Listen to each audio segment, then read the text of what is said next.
Hi friends, welcome back to our channel BN motors. இந்த பிஎன் மோட்டார்ஸில் வந்து நம்ம வெஹிக்கிள் சம்மந்தமாட்டு நம்ம வந்து இன்ஃபர்மேஷனாக கேதர் பண்ணி உங்களுக்கு சொல்லிட்டு இருக்கோம். இப்போ இந்த வெஹிக்கிள் சம்மந்தமாட்டு சொல்லும்போது இன்னைக்கு என்ன டாபிக்னு பார்த்தீங்கன்னா, இன்னைக்கு ஒரு ஜென்ரல் டாபிக். இப்போ நம்ம ஒரு 18லேருந்து 22 வயசுக்குள்ளே இருக்கிறோம். அப்போ அந்த வயசுக்குள்ளே வந்து ஒரு பைக் எடுக்கலான்னு தோணும். எப்படிப்பட்ட பைக் எடுக்கலாம், எப்படிப்பட்ட பொருளாதார சூழ்நிலை இருந்தால் நம்ம இந்த பைக் எடுக்கலாம், இதை பற்றி இந்த வீடியோவில் நம்ம பார்க்க போகிறோம். இது ஒவ்வொரு யங்ஸ்டர்ஸும் பார்க்க வேண்டிய வீடியோ. இந்த வீடியோ நீங்கள் கண்டிப்பாட்டு பாருங்கள், உங்களுக்கு யூஸ்ஃபுல்லாக இருக்கும். இதை நான் அடித்து சொல்கிறேன். அதுக்கு முன்னாடி பிஎன் மோட்டார்ஸை சப்ஸ்கிரைப் பண்ணாத மக்கள் சப்ஸ்கிரைப் பண்ணிடுங்க. அப்படின்னா தான் நான் போஸ்ட் பண்ணக்கூடிய ஒவ்வொரு வீடியோ உங்களுக்கு வந்து சேரும். சரி, வாங்க டாபிக்ல போகலாம். நீங்கள் வந்து ஒரு பைக் வாங்க போகிறீங்க, ஏதோ ஒரு பைக். இப்போ என்ன பொறுத்த வரைக்கும் ஒரு கிரேஸ் இருந்தாக்கி நீங்கள் என்ன பைக் வாங்குவீங்கன்னு பார்த்தீங்கன்னா, மோஸ்ட்லி R15 வாங்குவீங்க, இல்லைனா KTM செக்மெண்ட்டில் எதாவது வாங்குவீங்க. அதையும் தான் எடுத்துகிட்டு போகிறவங்க RC செக்மெண்ட்டில் போவீங்க. மெஜாரிட்டியான பீப்புள் சொல்கிறேன், எல்லா பீப்புளையும் நான் சொல்லலை, மெஜாரிட்டியான பீப்புள் இதில் போவீங்க. இப்போ நீங்கள் பைக் வாங்க போகிறீங்கன்னா ஃபர்ஸ்ட் ஆஃப் ஆல் பார்க்கணுன்னு பார்த்தீங்கன்னா உங்களோட பொருளாதார சூழ்நிலையை பாருங்கள். பார்த்துக்கிட்டு இதில் நம்மளை கட்ட முடியுமா அப்படின்னு சொல்லிட்டு பாருங்கள். இப்போ என்ன பொறுத்த வரைக்கும் நான் பைக் வாங்கினேன்னா, பைக் வாங்கி ஃபுல்லாகவுமே நான் தான் இஎம்ஐ கட்டிகிட்டு இருக்கேன். ஸோ உன்னால் இஎம்ஐ கட்ட முடியும், இல்லைனாக்கி பொருளாதார சூழ்நிலை பேக்கப்பில் நிறைய இருக்குது. அம்மா அப்பா வந்து நல்ல ஒரு பொருளாதார இதாட்டு வெல்த் இருக்காங்கன்னா அப்போ நீங்கள் வாங்கிக்கோங்க, ப்ராப்ளம் இல்லை. அப்போ வந்து அவங்களாலே மேனேஜ் பண்ண முடியும். அப்படி இல்லாதவங்க வந்து கொஞ்சம் ஹோல்ட் ஆன் பண்ணிட்டு, நமக்கு வயசு போகிறது கிடையாது, வயசு எங்கே போயிடும் அப்படிலாம் போகிறது கிடையாது. நம்ம பொருளாதாரத்தை நம்ம டெவலப் பண்ணிட்டு ரெண்டாவது வாங்கிக்கலாம். ஸோ சிம்பிள், இவ்வளோதான். இந்த விஷயத்த கிளியர் கட்டாக தெரிஞ்சுக்கோங்க. அடுத்தால எப்படிப்பட்ட பைக் வாங்கலாம், இது ஒரு டாபிக் இருக்குது. நீ ஸ்போர்ட்ஸில் தான் உனக்கு ரொம்ப கிரேஸ் இருக்குது, நான் ஸ்பீடாக தான் போவேன், எனக்கு சேஃப்டி சிஸ்டம்லாம் எனக்கு வேணும் அப்படின்னு நினச்சிங்கன்னா என்னென்ன விஷயம்லாம் பார்க்கணுன்னு பார்த்தீங்கன்னா, நீங்கள் முக்கியமாட்டு ஸ்போர்ட்ஸ் லுக் பைக்கில் வந்து 2-3 KTM இருக்குது, நம்மளோட Yamaha இருக்குது. இப்போ இந்த 2 கம்பெனி எடுத்துக்கலாம். இதை எடுத்துக்கிட்டு என்னென்ன விஷயம்லாம் இருக்குன்னா, ஃபஸ்ட்டு யாராட்டு இருந்தாலும் சரி டியூவல் சேனல் ஏபிஎஸ் இருக்கணும்ப்பா. டியூவல் சேனல் ஏபிஎஸ் கம்பல்சரியாட்டு இருக்கணும். நீங்கள் வந்து பைக் வாங்க போகிறீங்கனாலே டியூவல் சேனல் ஏபிஎஸ் வந்து ரொம்ப ரொம்ப இம்பார்ட்டன்ட். மைலேஜ் தருது, குவாலிட்டி நல்லா இருக்குது நல்லா இல்லை, இன்ஜின் பர்ஃபார்மன்ஸ் எப்படி இருக்குது, இதெல்லாம் ரெண்டாவது. என்ன பொறுத்த வரைக்கும் டியூவல் சேனல் ஏபிஎஸ் இருக்கணும். நீங்கள் பைக் வாங்கிட்டீங்கன்னா அந்த டயருக்குள்ள குவாலிட்டி எப்படி இருக்குன்னு பார்த்தீங்கன்னா, 18,000 கிலோமீட்டரில் வந்து டயர் குவாலிட்டி போயிடும். ஆனால் வந்து அந்த திக்னஸ் இருக்கும்.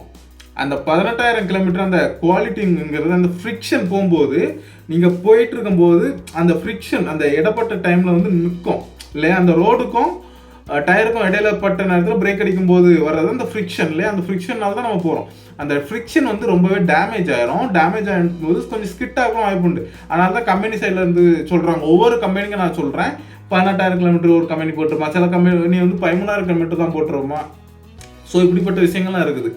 ஸோ நீங்கள் வந்து இதெல்லாம் பார்த்து வாங்கணும். இதெல்லாம் நம்மளால் பண்ண முடியுமா? ஏன்னா அதுக்கு வந்து பைக் வாங்கிட்டீங்கன்னா மெயின்டெனன்ஸ் பண்ணணும், பெட்ரோல் போடணும். இப்போ இதுக்கெல்லாம் மட்டும் சோர்ஸ் இருக்குதா, இதெல்லாம் பார்த்து வாங்கணும். சரியா, இந்த விஷயங்கள் இருக்குது. ரெண்டாவது, நான் ஃபேமிலியோடைய ஒரு 2 இருக்கேன் அப்படின்னு பார்த்தீங்கன்னா, ஆரியை தவிர உங்களுக்கு ஆப்ஷனே கிடையாது.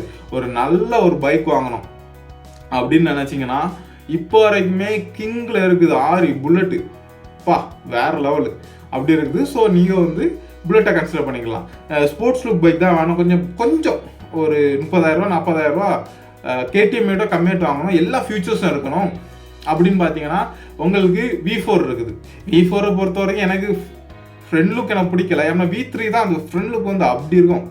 பட் ஆனால் V4 பொறுத்த வரைக்கும் ஒரு அந்த அளவுக்கு எனக்கு கிரேஸ் இல்லை. இருந்தாலுமே இது என்னோட ஒப்பீனியன், உங்களுக்கு எப்படின்னு சொல்லிட்டு பார்த்துக்கோங்க. கன்சிடர் பண்ணிக்கலாம்ல, ஒரு பிரதராட்டு ஒரு கன்சிடர் பண்ணிக்கலாம். ஸோ இந்த விஷயத்த பார்த்துக்கோங்க. நீங்கள் வந்து வாங்க போகிறீங்க அப்படின்னா, இப்போ வந்து V4ல் என்னென்ன அட்வான்டேஜஸ் இருக்குன்னு பார்க்கலாம். V4 பொறுத்த வரைக்கும் உங்களுக்கு வந்து ட்ராக்ஷன் கண்ட்ரோல் இருக்குது, டியூவல் சேனல் ஏபிஎஸ் இருக்குது, அப்புறம் வந்து அந்த இன்ஸ்ட்ருமெண்ட் கிளஸ்டர், ப்ளூடூத் ஃபெசிலிட்டிஸு இதெல்லாம் இருக்குது. பேசிக்காக இது எல்லாமே வந்துடுது. அதே டியூக்கு 200 இல்லைன்னா RC 200 இந்த செக்மெண்ட்டில் வந்து உங்களுக்கு டியூவல் சேனல் ஏபிஎஸ் இருக்குது, மெட்டல் குவாலிட்டி சூப்பராக இருக்குது, இன்ஜின் குவாலிட்டிலாம் பக்கவாட்டு இருக்குது, இந்த விஷயங்கள்லாம் இருக்குது. பட் உங்களுக்கு என்ன ஒரு விஷயம் அதிகமாக இருக்குன்னு பார்த்தீங்கன்னா, மெயின்டெனன்ஸ் காஸ்ட் அதிகமாக இருக்கும். Yamaha மெயின்டெனன்ஸ் காஸ்ட் கம்மி. ஸோ இந்த ரெண்டுலேயுமே வந்து உங்களுக்கு ஃபேமிலியை ஏற்றிட்டு போக முடியாது. ஆரியை பொறுத்த வரைக்கும், புல்லட்டை பொறுத்த வரைக்கும் நீங்கள் ஃபேமிலியை ஏற்றிட்டு போயிருக்கலாம். மெயின்டெனன்ஸ் காசு பரவலாமல் இருக்கும். ரொம்ப கம்மின்னு சொல்ல முடியாது, ரொம்ப கூடுதல்னு சொல்ல முடியாது. கேடிஎம்க்கு கீழே R15க்கு மேலே. இப்போ R15 பொறுத்த வரைக்கும் மெயின்டெனன்ஸ் காஸ்ட் ரொம்ப கம்மி, புரியுது உங்களுக்கு? ஏன்னா அது 150cc பைக்கு, அதனால கம்மி. இன்ஜினை மட்டும் டியூன் பண்ணி கொஞ்சம் மாடலைஸ் பண்ணி விட்டுருக்காங்க, மேக்கப் பண்ணி விட்டுருக்காங்க, இதுதான் விஷயம். ஆனால் அதே இது கேடிஎம்மையும் புல்லட்டையும் பொறுத்த வரைக்கும் நீங்கள் வந்து பொருளாதாரம் வந்து கொஞ்சம் வெல்த்தாட் வச்சுக்கணும், அப்படின்னா தான் உங்களால் முடியும். என்னாலன்னு பார்த்தீங்கன்னா இப்போ மைலேஜை பார்த்துக்கலாம். மைலேஜை பொறுத்த வரைக்கும் யமஹா, கேடிஎம், புல்லட்டு இப்போ இப்படி பார்த்தீங்கன்னாக்கி மைலேஜ் உங்களுக்கு நல்லா தரது யமஹா R15 தான் தருது இந்த விஷயம். ரெண்டாவது என்னன்னு பார்த்தீங்கன்னா புல்லட் நார்மலாக தரும், 350cc நார்மலாக தரும்.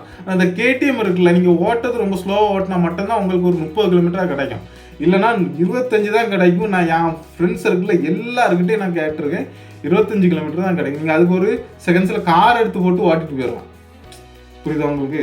ஸோ இப்படிப்பட்ட விஷயங்கள்லாம் இருக்குது. கார்லாம் எடுத்துகிட்டு போட்டு ஓட்டணும், ஏன்னா இந்த வயசில் தான் பைக் ஓட்ட முடியும், சும்மா ஒரு ஃபன்னுக்காண்டி சொல்கிறேன். ஸோ இப்படிப்பட்ட விஷயங்கள்லாம் இருக்குது.